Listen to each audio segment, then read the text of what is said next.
Esta generación indudablemente es privilegiada. Esta generación que nuestros hijos, los jóvenes están viviendo, es una generación privilegiada porque tenemos todo al alcance para poder conocer la palabra. No hay límites para conocer la palabra. Hoy todo está al alcance, hoy todo lo podemos tener y toda la información la podemos tener.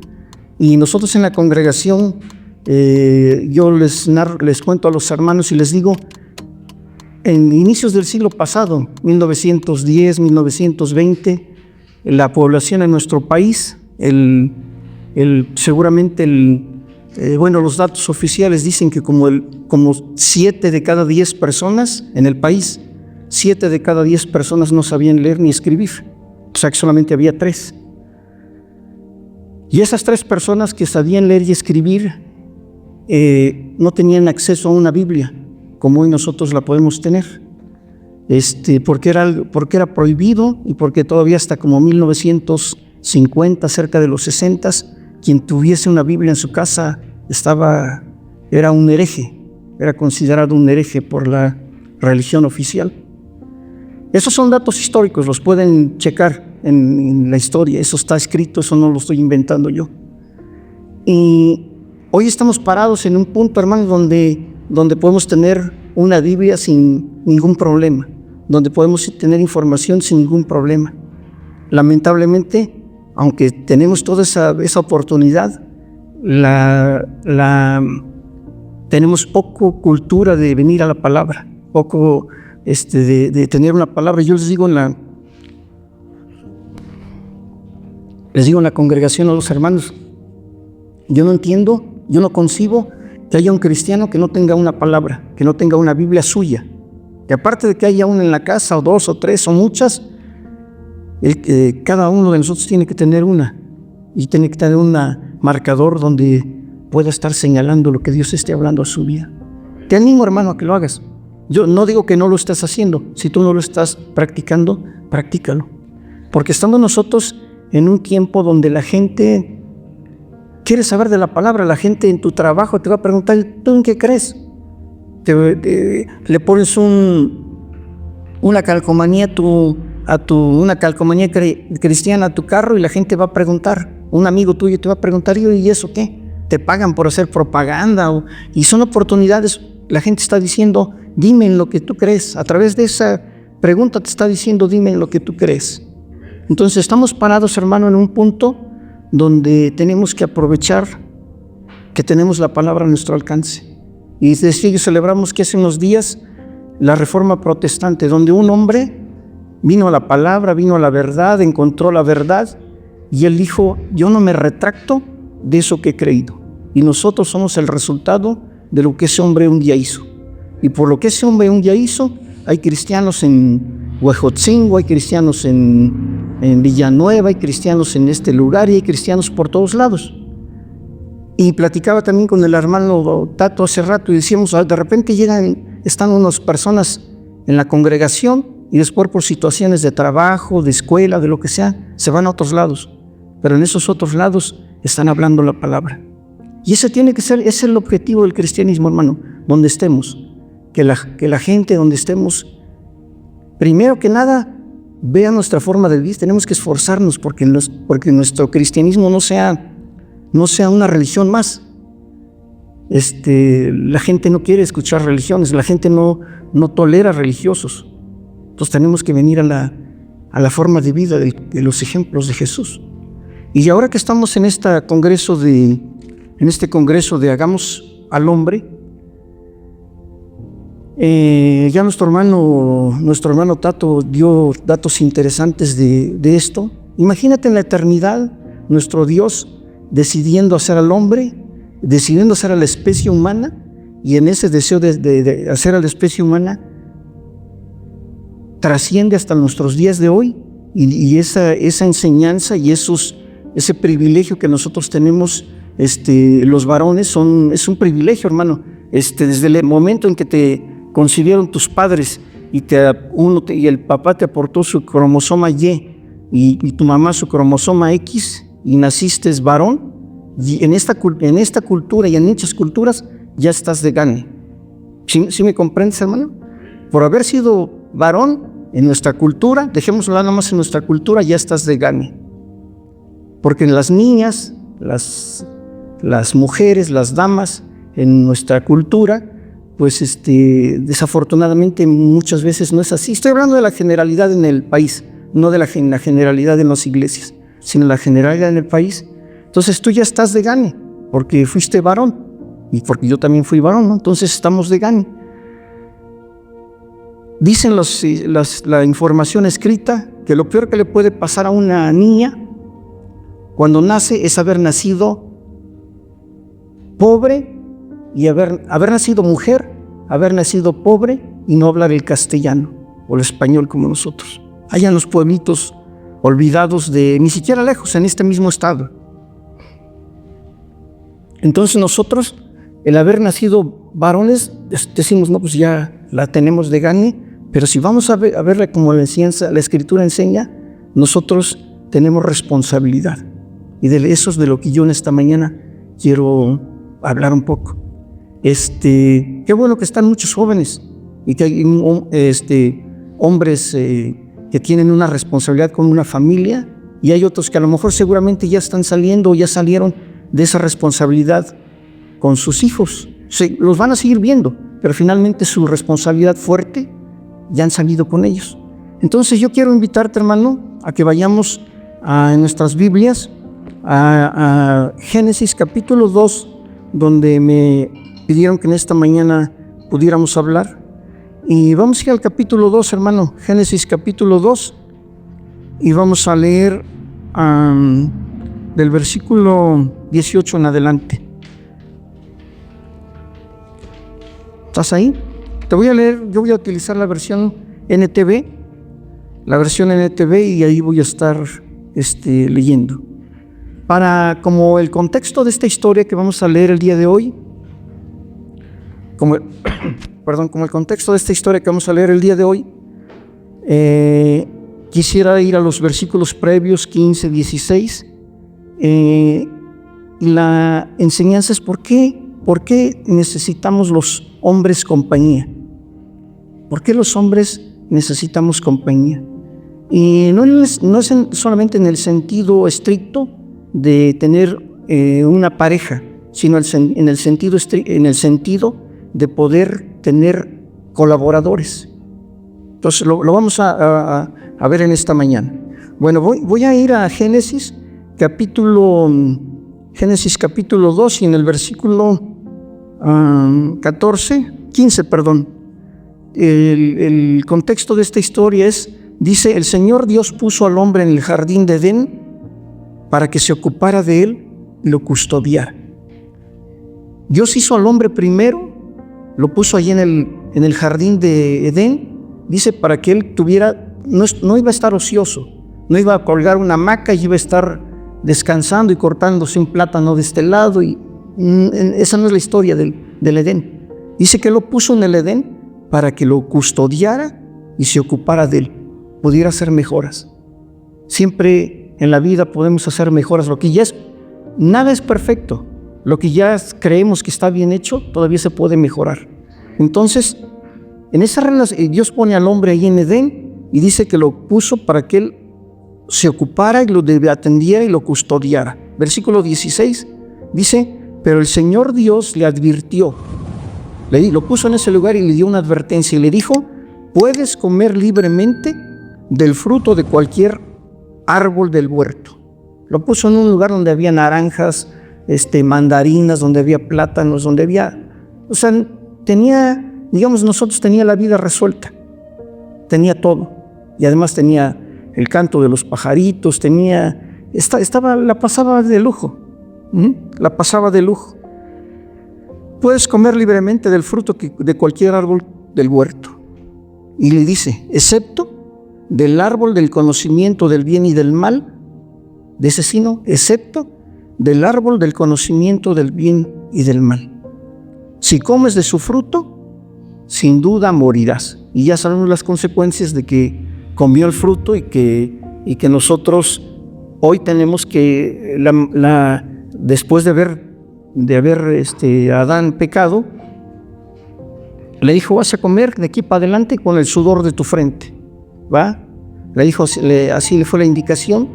Y sin embargo, en otras partes de la Escritura dice, aprovecha el tiempo, trabaja, ocúpate en hacer tus cosas, porque el lugar donde vas no hay.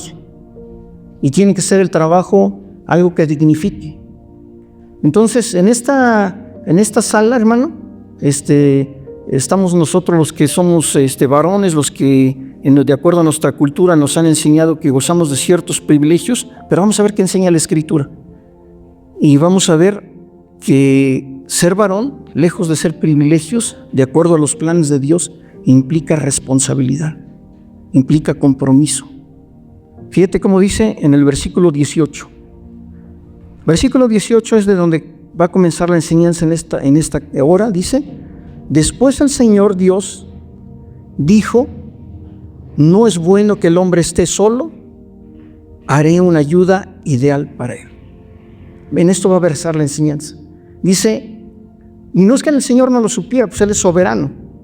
Él es soberano y Él sabía desde el inicio que el hombre necesitaba ayuda, pero en un momento de ese proceso, en esa línea de tiempo, Dios dice, no es bueno. Después, recuerda que el hombre estaba ocupado en cuidar el huerto y en administrarlo. Entonces dice que el 18, que el Señor dijo, no es bueno que el hombre esté solo. Lo pronunció, no es bueno que el hombre esté solo, y también dio la solución y dijo, le voy a hacer una ayuda, le voy a hacer un ayudante ideal. Y yo, cuando el hermano Joel me mandó la información de lo que quería que se platicara en esta mañana, estuve pues pidiéndole a Dios dirección, enseñanza, no para hacerlo bien, hermano, yo no he venido para hacer un buen trabajo, y solamente el único propósito es que Dios reciba la gloria. Amén. Solamente el único propósito es que Él hable a nuestro corazón, incluyendo el mío, que habla a nuestro corazón, y que podamos, cuando salgamos de este sitio, ser mejores padres, mejores esposos, mejores ciudadanos, mejores, que la gente pueda decir, ese hombre algo tiene, aunque no sepa que eres cristiano, pero dice, ese hombre algo tiene. Entonces Dios quiere enseñarnos. Y yo decía, ¿cómo lo voy a hacer? Y escribía yo, me gusta hacer notas, ponía yo una nota y unas ideas, y después pasaban los días y decía yo, creo que esa no es la idea, y la iba yo. Y finalmente puedo decirte, después de los diferentes notas y de los diferentes días, y como fueron transcurriendo los días, me sentía yo, todavía hasta el día de ayer, cuando yo fui a la escuela, llega el día que después de ir a la escuela te dicen, te vamos a hacer un examen para saber si sabes. Y entonces tú agarras todos tus libros y los pones todos ahí, los lees, y cada día que pasa, que se acerca más el día del examen, te das cuenta que sabes menos. Y yo decía así me sentía yo, creo que no tengo ni la idea clara pero no es que no tuviera la idea clara, hermano. Creo que Dios siempre es bueno y siempre tiene propósito, dice su palabra, siempre tiene pensamientos de bien y no de mal para nosotros. Entonces, una de las cosas que aprendí, hermano, lo sabe uno, pero culturalmente nos mueve la inercia. Fíjate lo que dice. Después de que el Señor veía cómo se desenvolvía su creación, ya había pasado el día sexto, el hombre estaba solito, no tenía todavía ninguna ayuda, aunque ya estaba, Dios hizo el hombre y la mujer, pero para este momento es como si hubiera retrocedido, porque la mujer todavía no había sido creada. Después el Señor dijo, no es bueno que el hombre esté solo, le voy a hacer una ayuda ideal, una ayuda idónea. Ideal es lo mejor de lo mejor. Le voy a hacer la ayuda perfecta. Ya no se puede mejorar algo que sea ideal, porque entonces ya no es ideal. ¿Sí me explico? O sea, ideal es así como se necesitaba, así se la hice. Entonces dice, planeó esto el Señor, que le iba a hacer una ayuda, planeó que no estuviera bien que el hombre estuviera solo, y por eso es que dice que si el hombre necesita compañía, por supuesto que necesita compañía. Si vamos a Proverbios, dice, es mejor 2 que 1. Y Dios planeaba hacerle una ayuda ideal, y esa ayuda ideal iba a ser a la mujer. Dice en la versión 60 que estaba el varón y que le hizo la varona. Si tú te fijas bien hasta este momento, en ningún lado ha dicho que se llamaba Adán y que se llamaba Eva. Hasta más adelante lo va a mencionar. Entonces dice, después el Señor dijo que no está bueno que el hombre esté solo, le voy a hacer una ayuda ideal. Lo dijo, lo pensó y lo pronunció. Entonces el Señor Dios formó de la tierra todos los animales salvajes, todas las aves del cielo, y los puso frente al hombre para ver cómo los llamaría, y el hombre escogió un nombre para cada uno de ellos. Tú dices, está facilito, ¿no? Dios lo puso, fíjate ahí, dice, de la tierra formó los animales salvajes, las aves del cielo, y después los puso frente al hombre para ver cómo les llamaría y les escogiera nombre a cada uno de ellos. Hay gente que se dedica a investigar las especies animales y que lleva años, lleva décadas para clasificarlos y ponerles nombre. Te quiero dar un dato nada más. Fíjate, hay en el caso de las aves, hay como de 9,900 a 18,000 especies, que a un biólogo le llevaría años en clasificar. Este se llama así, es un colibrí, este es un pájaro carpintero, este es un correcaminos, este es... Y en el caso de los animales de otras especies, dice que existen millones, hermano, como de 10 a 100 millones de especies, y que solamente hasta el momento de la historia se han podido clasificar como 960,000. Entonces imagínate la chamba que este hombre tenía, el hombre que Dios había creado. Pues era muchísimo trabajo. Dice, no está bien que esté solito, lo voy a hacer compañía. Y no solamente le voy a hacer compañía, que le haga compañía y que lo ayude y que lo aliente, sino además le voy a hacer una ayuda idónea. Ahora, si tú vas a la definición de lo que significa la palabra ayuda o ayuda, te vas a la definición de lo que eso significa, te voy a leer algunas. Ayuda es un sinónimo de alguien que coopera con. Ayuda es un aliado, un sinónimo también es un aliado, un sinónimo también es un colaborador, un sinónimo también es un asistente, alguien que sirve de apoyo, alguien que contribuye. Ese es el sinónimo de ayuda. Entonces Dios dijo, no está bueno que él esté solo, le voy a hacer una ayuda. Nunca dijo, le voy a hacer un complemento, le voy a hacer su 50%. Ahora, con esto yo no quiero dar la idea, transmitir la idea machista. Los que me conocen saben que no tengo problema con eso. O sea, no soy el macho de la familia.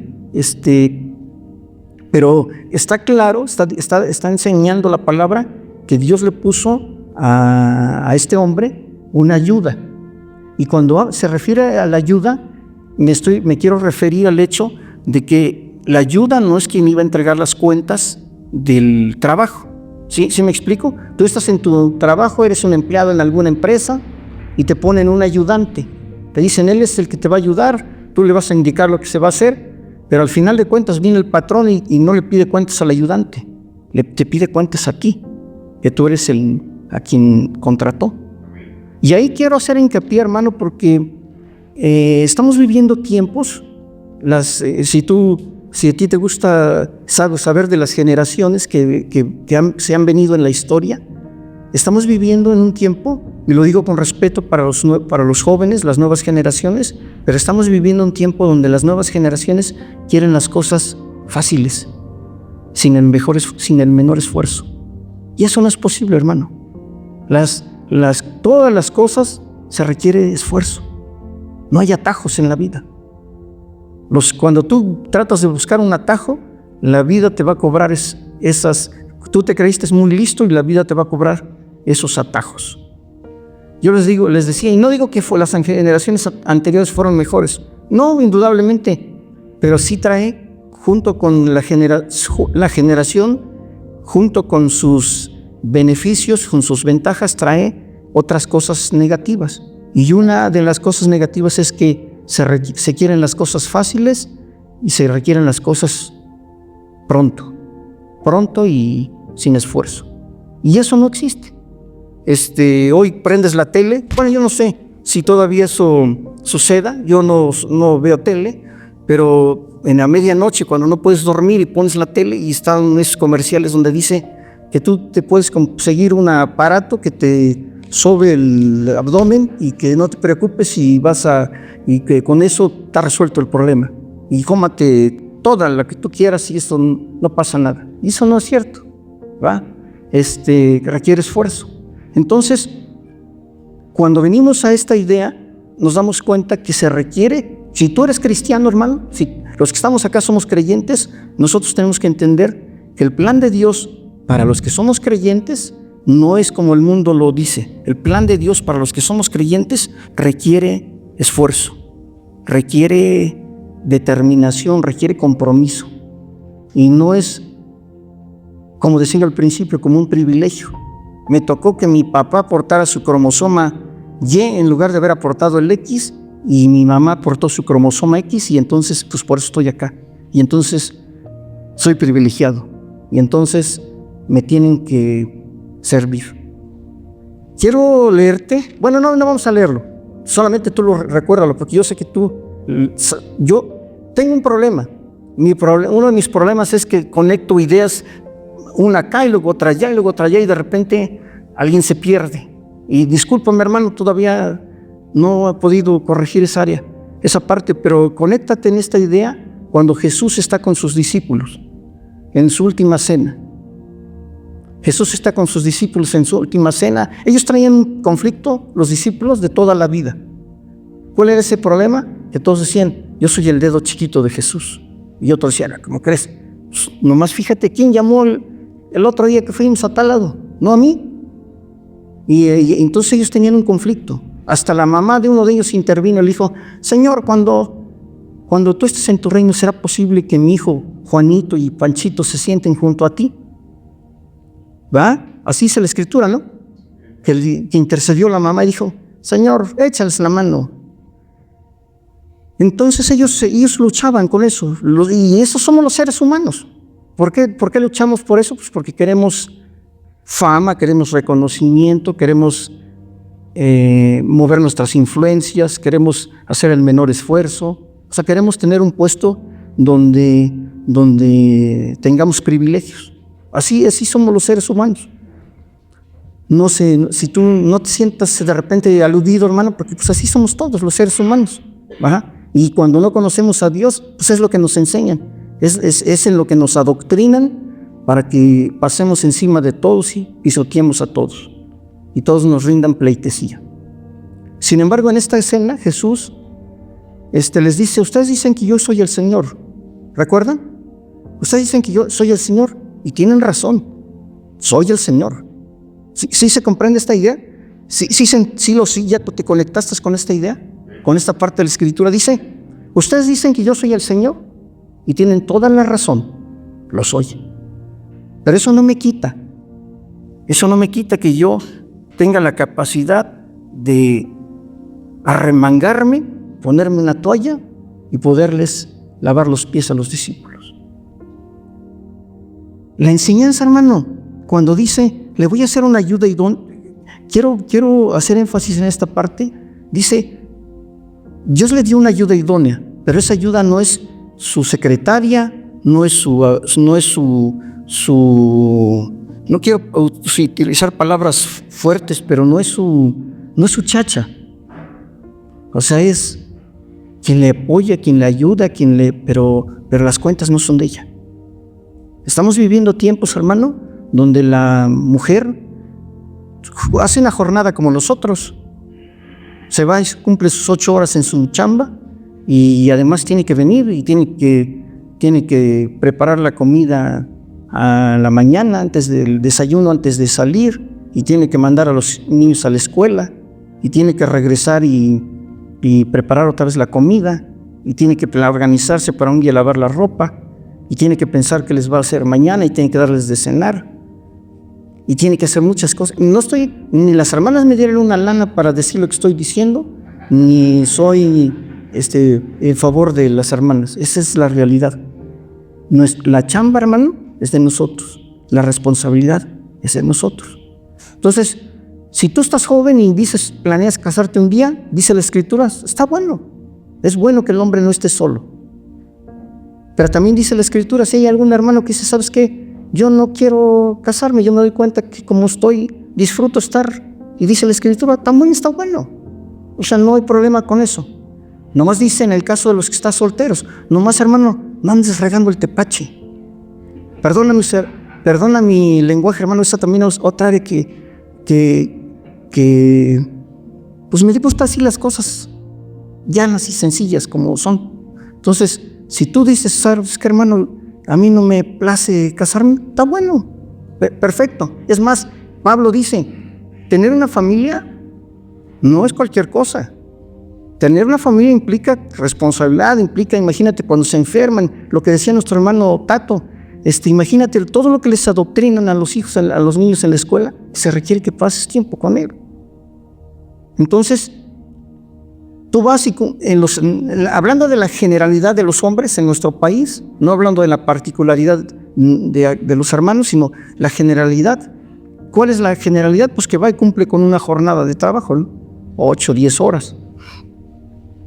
Viene de su chamba y dice, pues yo ya cumplí con mi jornada de trabajo y la paga es tanto. Pues sí, pero como no alcanza esa lana, pues que la señora también tiene que aportar sus 8 horas de jornada. Se va a una factoría, se va a algún lado y también aporta su jornada. Y aparte de aportar su jornada, pues tiene que aportar todo lo demás. Ahora, yo no estoy diciendo, hermano, que en el caso específico de nosotros no estemos haciendo la parte, pero si no es así, hermano, y lo bueno es que me conocen así como de vista, y que yo también a muchos los conozco de vista, y que no sé sus vidas. Así es que nadie se sienta aludido. Pero si estás casado, hermano, tienes que meterle el hombro. Si estás casado, tienes que saber que la responsabilidad no es de la señora, la responsabilidad es tuya. La responsabilidad aunque después de tus 8 horas regreses molido de la chamba, tienes que sentarte con tus hijos y ayudar a la tarea y preguntarle cómo le fue y platicar con él. Y que no su corazón lo esté educando y apapachando el mundo. Como ciertamente decía nuestro hermano, esta generación ha tocado vivir difícil en ese aspecto. Imagínate los niños donde están siendo enseñados que si quieren pueden ser niños. Pero un niño si quiere puede ser niña. Y al revés, ¿no? Dice un hombre que eso es a ver si recuerdo la palabra, la autopercepción. El hecho de que un niño se autoperciba mujer, no lo hace mujer, ¿verdad? El hecho de que yo recordaba y decía, no porque yo me autoperciba Superman, le digo al hermano Joel, hermano, présteme una toalla o algo que me sirva como capa y me subo aquí al techo y me aviento. No porque me autoperciba Superman, voy a volar. Mañana seguramente va a haber funeral, eso pasa. No porque la gente, porque se esté sembrando ese adoctrinamiento, significa que está siendo real. Y eso es nuestra responsabilidad, enseñarlo a los hijos. No es de nuestra esposa. Nosotros tenemos nuestra jornada de 8, 10, 11, 12 horas y ayudas a tu esposa, pero la señora tiene una jornada de no menos de 16 horas diarias. Entonces yo he venido, hermano, te digo, no me dieron una lana para que viniera a decir esto, pero esa es la realidad. Dios nos dio esa ayuda idónea, esa ayuda perfecta, pero al final de todas las cuentas no las va a entregar ella, las vamos a entregar nosotros. Entonces yo te he venido a decir en esta mañana, a retarte, hermano, los cristianos, ser cristiano no es de cobardes. porque ser cristiano es ser menospreciado, ser motivo de burla, eres el mandilón, ya te regaña la señora, los compadres te dejan de hablar. Tengo un negocito en un pueblito. Fíjate esto. En el estado de Tlaxcala, yo vengo del estado de Tlaxcala, y en el estado de Tlaxcala hay 60 municipios. En 59 de los 60 municipios, cuando menos hay una iglesia cristiana. Y en el municipio donde yo tengo el negocito, no hay iglesia cristiana. Allí no existen, sí existen cristianos, pero ahí no hay iglesia cristiana como tal. Y en ese pueblito muchas veces los catalogan y dicen, estos se llaman los estos, y les ponen un sobrenombre. Dicen que esos son los brujos en ese pueblo. Y hemos iniciado un estudio con ellos de la palabra y les cuesta trabajo. ¿Miras cómo les cuesta trabajo? Porque pesa mucho el qué dirán. Fíjate lo que estoy diciendo. Pesa mucho el qué dirán. No, es que van a decir de mí, mis compadres. Y pesa mucho el que... Cuando tú sabes que el compadrazgo, pues es un lazo que nosotros hacemos con alguien más. No es nuestro hermano, no es un lazo, no tenemos un lazo de sangre, pero como si fuese casi de sangre. Nos hacemos transfusión de sangre, nos conectamos y nos transferimos nuestra sangre. Se hacen ese tipo de lazos de tal modo que pesan más esos lazos que venía el Evangelio. Entonces, hermano, tú y yo hoy no estamos, hoy que hemos venido a Jesús, nos damos cuenta de que como cristianos tenemos que navegar contra corriente. En tu chamba no va a faltar, si tú manejas dinero, si tú manejas autoridad, no va a faltar el que te bajo de la mesa en una folder te trae unos billetitos. ¿Cuál es el de 500, hermanos? ¿A qué figura trae ahorita? A un Diego, ¿verdad? A Diego Rivera. Entonces le dices tú oye, aquí dejaste varios Diegos. Toma. No, eso es para que se compre usted unas cocas. ¿Sí me explico? Y nosotros que somos creyentes, hermano, tenemos que corregir esas áreas. ¿Por qué? Porque nuestros hijos nos ven. ¿Tú crees que ellos son tontos? No, lo engaño porque no se da cuenta. Entre más chiquitos son más listos. Y se dan cuenta de quién es su papá. Entonces yo he venido, hermano, en esta mañana para animarte a que nosotros estemos parados como hombres que somos. Nosotros somos la dirección. Nosotros somos el chofer del transporte. Espero que ninguno de ustedes maneje una combi, pero si no levante su mano. Esa persona que maneja la combi es el responsable de todos los que van atrás. Imagínate, si tuvieran conciencia de eso, harían otra cosa distinta, ¿verdad? Entonces, y no solamente llevas a cualquiera, o sea, no solamente es un pasajero, es tu familia, son tu sangre. Entonces, hermano, yo he venido a apelar para que nosotros como varones dejemos ciertas comodidades que creemos como derechos porque pues, fuimos y ganamos el dinero. Llegamos y le decimos, tráeme mis chanclas, o a lo mejor ni siquiera se lo dice, sino ya dan indicación. Cuando yo llegue, que estén mis chanclas puestas y mi coca bien fría. No sé. ¿Sí me explico? No te sientes aludido, hermanos. Estamos aquí entre hombres y entre camaradas y aguantamos, ¿va? Dice el versículo 19, entonces el Señor formó de la tierra todos los animales salvajes, todas las aves del cielo, los puso frente al hombre para ver cómo los llamaría, y el hombre escogió un nombre para cada uno de ellos. Eso le llevó, no sabemos cuánto, pero seguramente le llevó mucho tiempo. Por mucho tiempo el hombre estuvo solito. Cuando yo fui niño, yo aprendí una historia que decía que Adán lo había hecho, el Señor lo había formado, y casi inmediatamente le había dado a su esposa. Y eran felices.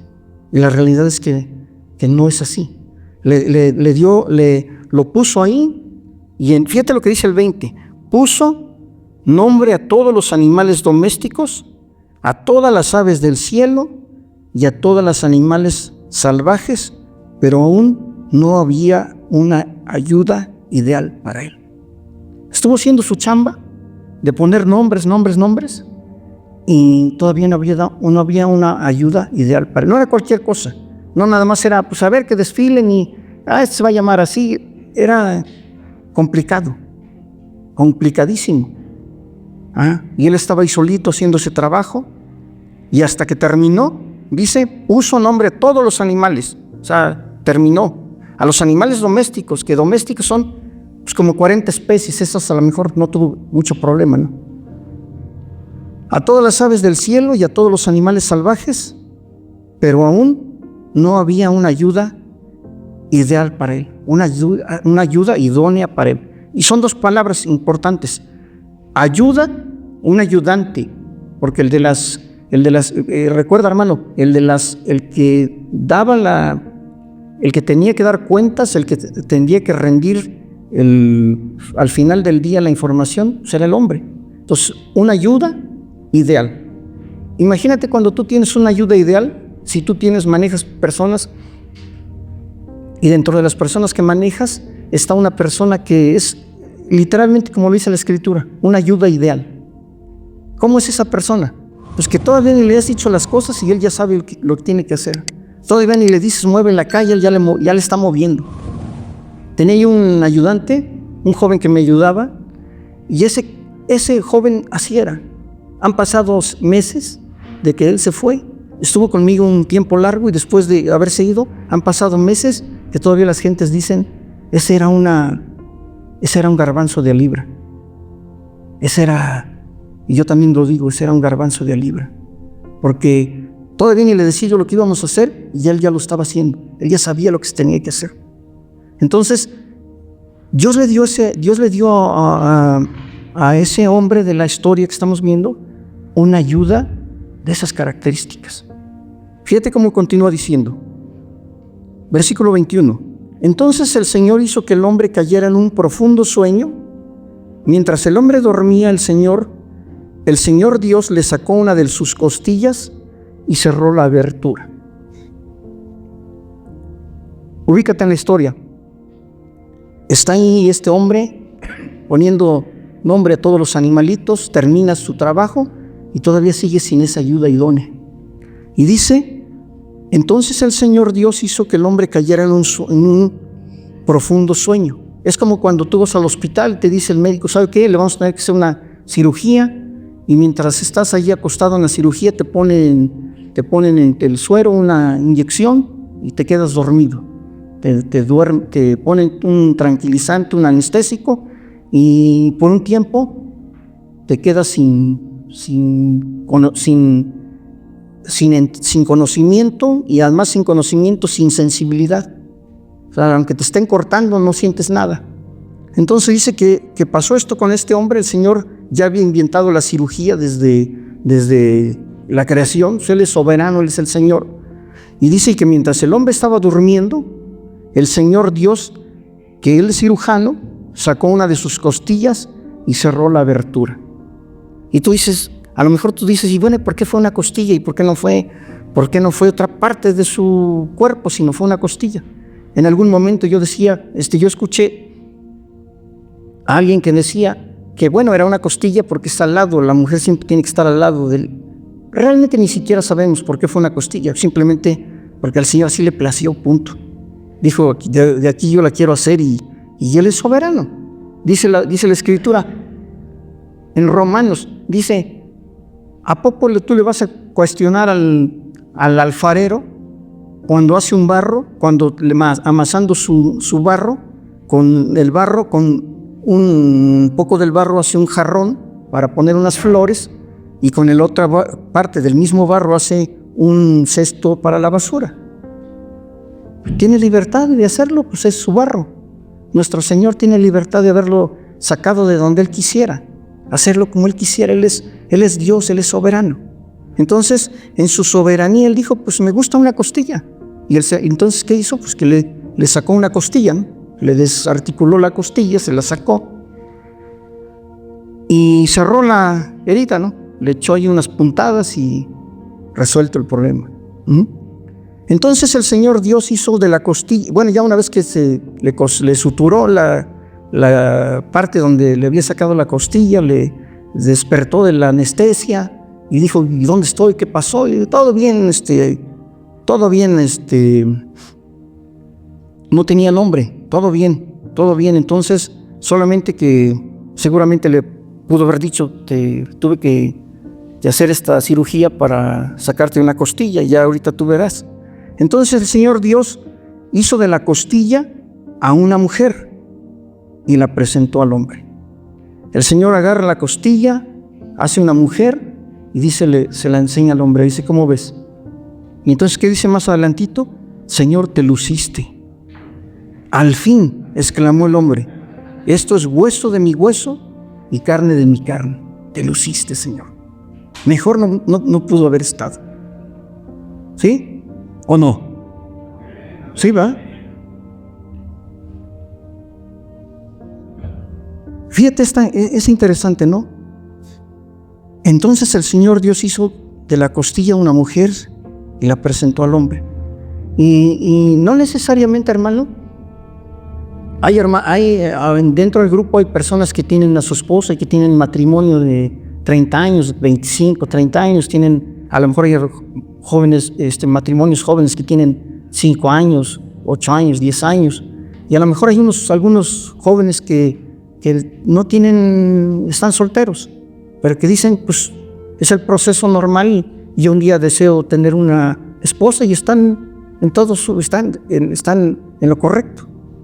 Incorrecto sería que dijeran, y un día anhelo tener un esposo, porque entonces estaríamos diciendo, se autoperciben como mujeres cuando eso no es una realidad. El Señor fisiológicamente a los hombres les puso sus cromosomas en su ADN. Si nosotros vamos a nuestras clases de allá de la secundaria, de la preparatoria, dice que tenemos el ADN dentro de nosotros, en nuestras células, y entonces el hombre tiene un cromosoma X y un cromosoma Y. Y la mujer tiene un cromosoma X y dos cromosomas X, es el par de cromosomas X. Cuando se unen las células femenina y masculina, en ese intercambio, cuando es XY, se producen los varones, y cuando es XX, se producen las niñas. Entonces, aunque alguien se autoperciba como niña o como mujer, genéticamente no es posible. Genéticamente, como nuestro hermano ciertamente lo decía, un hombre seguirá siendo hombre hasta que se muera, ¿no? Le sacan sangre, le hacen cualquier estudio y aunque por fuera parezca mujer, seguirá siendo hombre. Entonces, dice, entonces el Señor hizo de la costilla una mujer, se la presentó al hombre, y entonces, versículo 23, al fin exclamó el hombre, esta es hueso de mis huesos y carne de mi carne. O sea, soy yo mismo. Sin embargo, ni fisiológicamente, ni genéticamente, ni emocionalmente, ni de ninguna manera, una mujer es igual que un hombre. O sea, la mujer tiene otras características distintas. Sin embargo, pues esa ayuda ideal, Dios no se equivoca, es esa ayuda ideal que Dios creó para que el hombre hiciera ese trabajo que tenía. ¿Cuál era su trabajo? Cuidar del huerto, cuidarlo, administrarlo. Ya había terminado una parte que era poner nombres, pero esa ayuda que Dios le había dado es para potencializar eso o para simplificar eso que Dios ha encomendado. Entonces, si tú tienes a tu esposa o planeas tener a tu esposa, Dios pone esa ayuda idónea para desempeñar mejor esa actividad que tienes en proyecto, que Dios te ha puesto en proyecto. En este caso estamos viendo que el hombre dice, esto es hueso de mis huesos y carne de mi carne. ¿Esto qué significa? Pues que seguramente sabía por la herida, cómo es que Dios se había hecho la mujer. Y dices, literalmente soy yo mismo. Y cuando el hombre y la esposa se casan, literalmente son eso, hermano. Dice en otra parte de la Escritura, dice, es un misterio. Y cuando dice que son uno mismo. Y si tú vas y investigas un poco más, ¿qué es eso de que es un misterio? pues es algo que no está perfectamente, no da luz completamente. No hay una explicación para nuestra mente finita, totalmente legible. ¿Sí me explico? Imagínate un Dios infinito, un Dios. Tengo un amigo que dice que es ateo. Creo que se me está acabando el tiempo. Tengo un amigo que dice que es ateo. Y dice, le digo, tú no eres un ateo. Contradiciendo, le digo, tú no eres un ateo. Le digo, tú eres un hombre decepcionado de su religión. Tú sabes que en nuestro país, bueno, ahorita actualmente no, pero una gran mayoría son romanos, ¿no? Le digo, tú no eres un ateo, tú eres un hombre decepcionado de su religión. Y platicamos. Le digo, ahora explícame cómo la Biblia dice que Dios no tiene principio ni tiene fin. Yo honestamente me declaro incapaz de entender eso. No lo entiendo. Mi coeficiente intelectual no da para comprender un Dios que no tiene principio y que no tiene fin. Simplemente no lo entiendo, pero lo creo. Tú que eres científico y que razonas todo y que comprendes todo, explícamelo. Y no me lo puedo explicar porque hay cosas que delante de nuestro Dios, hasta cuando estemos con Él, quizá le podamos preguntar y decirle, Señor, dame una clase y explícame esto, porque nunca lo comprendí. ¿No? Entonces dice, esto es carne de mi carne, esto es hueso de mi hueso y carne de mi carne, soy literalmente yo mismo. Y hermano, el consejo en el matrimonio es, no puede haber distanciamiento, no puede ser posible que ella tenga sus proyectos y que tú tengas tus proyectos. Los proyectos, solamente hay un proyecto. No puede haber dos proyectos distintos. Imagínate, me gustan los ejemplos comunes. Imagínate un transportista que tuviera un transporte público donde hubiera dos volantes y que los dos reaccionaran al mismo tiempo. Entonces tú te sientas acá manejando y acá se sienta tu señor también manejando el mismo transporte y de repente ella dice, pues creo que me gusta esta calle y le da para la derecha y tú dices, no, pero si no es para allá y le da, sería la locura, ¿no? Pero así pasa en la vida real. En la vida real pasa que de repente alguien tiene que dar la dirección, alguien tiene que tener la pauta. Y a veces, hermano, la realidad es que el hombre no tiene todas las soluciones. Esa también es una realidad. Y hoy que las señoritas van a la universidad y se preparan, pues cada vez hay mujeres muy preparadas. Hay puestos, mujeres ocupando altos puestos. Y lo podemos ver en nuestro día a día, mientras tú tratas de hacer algo, la señora tratas de pelar unas zanahorias o unas papas ahí para hacer la comida. Cuando tú llevas 3, 4, ella ya peló 3, 4, pero kilos. ¿O no? O sea, Dios es bueno con nosotros y porque es bueno nos da esa ayuda. Entonces, hermano, dice, ella tiene que haber tal compenetración en sus ideas, en sus propósitos, en sus deseos, que no hay problema. Y cuando una mujer creyente también comprende eso, no tiene ningún problema en estar en el orden que Dios le dio a esa mujer. Sabemos que Dios está primero, luego está Jesucristo, luego está el hombre y luego está la mujer. Pero tiene que partir esa sumisión de la mujer, y ahorita hablo sobre la palabra sumisión. Esa sumisión de la mujer tiene que ser una condición de su voluntad, de ella decir, yo debo de estar aquí porque este es mi sitio. Y cuando ella decide en su libre albedrío estar debajo de esta, hay imaginémonos que es como un paraguas.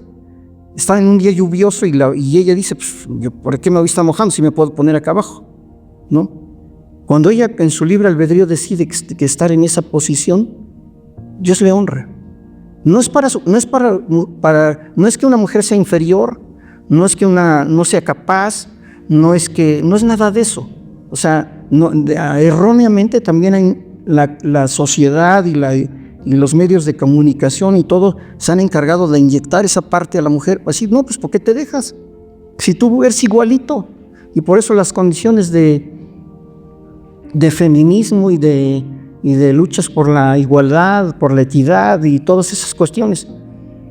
Por supuesto que si una mujer, estamos hablando de una mujer no creyente, pues yo mismo le daría la razón. Yo diría, no es justo esa vida. Pero cuando nosotros hemos venido al cristianismo, sabemos que ni siquiera tiene que partir de un derecho que ella tiene que luchar, sino tiene que partir de mí, varón, decir, es la ayuda idónea y está debajo de esta. Ella solita no va a tener ningún conflicto para ponerse debajo de eso. Ahora que pasaron las elecciones, yo no sé si ustedes vieron que la máxima autoridad de la parte, la máxima autoridad de nuestro país, de las Fuerzas Armadas, la máxima autoridad de las Fuerzas Armadas, le dijo a la hoy presidenta que ellos le ofrecían a ella la subordinación. Dije, voy a hablar de la palabra subordinación. ¿Qué significa subordinación? Que yo en mi libre albedrío, independientemente de mis capacidades, ahí no entran en juego mis capacidades, mis habilidades, yo en mi libre albedrío decido ponerme, en este caso de las autoridades, de ponerse debajo de la autoridad de la presidenta. Y además presidenta, ni presidente. Ajá. Entonces, cuando la mujer entiende, cuando no hay un abuso de parte nuestra, ella no tiene ningún problema de decir, entonces tú eres quien tiene que darle norte al matrimonio. Y además, ¿por qué? Porque eso que nosotros ven en nosotros se va a reflejar en nuestros hijos. Si nosotros educamos a un niño que se vuelve machito, pues ¿qué va a hacer cuando él sea adulto? Pues reproducir esa misma manera, ¿no? Se saben para que no se duerman. Ya casi voy a acabar. Se saben esa historia dice una foto de unos plátanos, dice, los únicos machos que maduran. Los plátanos machos, ¿no? Los únicos plátanos que maduran. Y a veces así pasa. Nosotros criamos niños que cuando no tenemos que sentarlos y decirle, mira, esta es tu clase, para que tú cuando te cases nos ven. Y cuando nos ven, lo van a reproducir. Y al revés, criamos niñas que la mamá las hace, no te dejes que tu hermano, ¿me explico? La otra cara. Y entonces, ¿qué va a pasar? Pues que cuando esta niña se casa, pues ese matrimonio va a sacar chispas. ¿Por qué chispas? Pues porque ni se va a querer dejar y el otro tampoco se va a querer someter.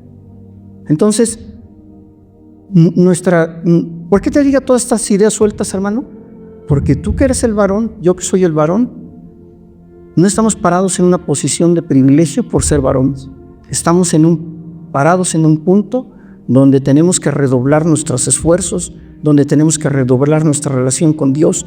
¿Cómo ellos van a leer? ¿Cómo nuestra familia va a querer venir a la Biblia? Si yo como autoridad ya le digo, ¿ya leyeron su Biblia? A mis hijos, ¿ya leyeron su Biblia? ¿Ya leyeron el devocional del día de hoy? Porque ellos son respetuosos, no me dicen, ¿y tú a qué horas lo leíste? Si no te vimos, ¿va? Pero no es así. O sea, ellos tienen que vernos para que ellos digan, ahí estoy, y se enamoren de nuestro mismo Dios. Y nuestros hijos, aquí están, hermanos, allí están entre esos jóvenes, están los nuevos pastores y los nuevos maestros de esta congregación y de las congregaciones de donde vengan. Ahí están. A lo mejor tú dices, no, para que yo sea. Hermano, Dios dice los fue a traer detrás de la majada. La majada es el grupo de los borreguitos. Allá era un hombre que era cuidador de borregos, de ahí lo fue a traer y lo trajo y dijo, aquí te necesito. Entonces, si tú dices, no, para que a mí me llame está largo, o sea, Dios es soberano. Dios tiene la película completa. Y ahí puedes estar tú, hermano. Y ahí pueden estar tus hijos. Entonces, yo te animo, hermano, a que te animo a que redobles tus fuerzas. Vamos a ir adelante, ya voy a acabar. Si no me van a hacer señas que ya. Al fin exclamó el hombre, este es hueso de mi hueso y carne de mi carne, ella será llamada mujer porque fue tomada del hombre. Ahí dice la razón, dice va a ser mujer porque fue tomada del hombre, en otras versiones dice porque fue sacada del hombre, por eso se llama mujer. Entonces, tú o varona. Dicen en las muchas religiones, en nuestra cultura, muchas religiones, la deidad máxima es la mujer. El Dios máximo es una mujer. Entonces dicen, ¿por qué? Porque todos salimos de una mujer. Y si tú te das cuenta, y has escuchado ese dicho, porque todos salimos de una mujer. Y la realidad es que si te das cuenta, no fue así en la creación. La mujer salió de una costilla del hombre. Y después, bueno, ya se reprodujeron. Y uno de los objetivos de este proyecto de Dios, pues era que se hicieran familias. Era que el hombre y la mujer, siendo uno, pensando uno, caminando en una dirección, poblaran la tierra. Ese era también un objetivo, se poblase la tierra. Entonces dice, ella será llamada mujer porque fue tomada del hombre.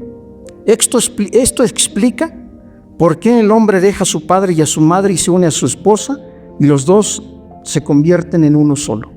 Dice, cuando el hombre decide hacer una familia, se hace con su mujer y es como si fueran uno solo.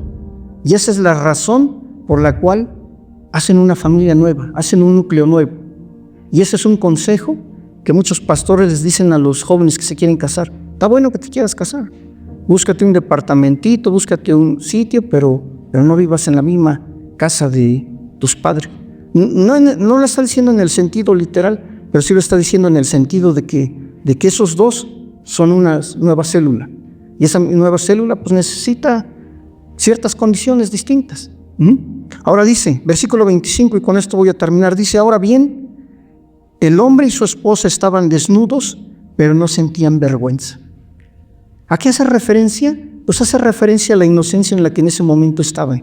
Ellos no había sucedido que, como veíamos en el contexto, le dijo Dios, puedes comerte todas las frutas, excepto una, porque si tú comes de esa fruta, ese día vas a morir. Hasta este punto, eso no había pasado, y por lo tanto había una inocencia total en ellos. ¿A qué hace referencia esta enseñanza? A que nosotros, en nuestra relación matrimonial, pues tenemos que tener transparencia. No habla de la desnudez física, sino de la desnudez como seres humanos, que tenemos que tener transparencia en nuestra relación. Y eso aplica no solamente para el matrimonio, sino en general los seres humanos, los cristianos, tenemos que ser transparentes.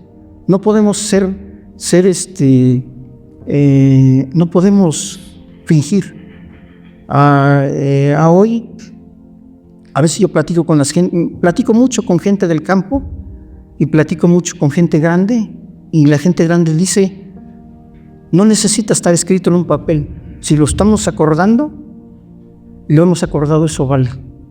No necesita estar en un papel y lo vamos a llevar al notario. Si lo estamos diciendo, vale. Y la Escritura dice para los cristianos eso, si empeñaste tu palabra, aunque no la hayas puesto en un papel, cúmplela. Entonces, esto hace referencia a esa transparencia que tiene que haber, que la gente diga, oye, le dije que quedé con fulano de tal, es un hombre de palabra. Imagínate que creyentes y nuestra palabra vale para nada, no es posible. No es posible. Entonces tú eres un varón, hermano, el lema es, hagamos al hombre.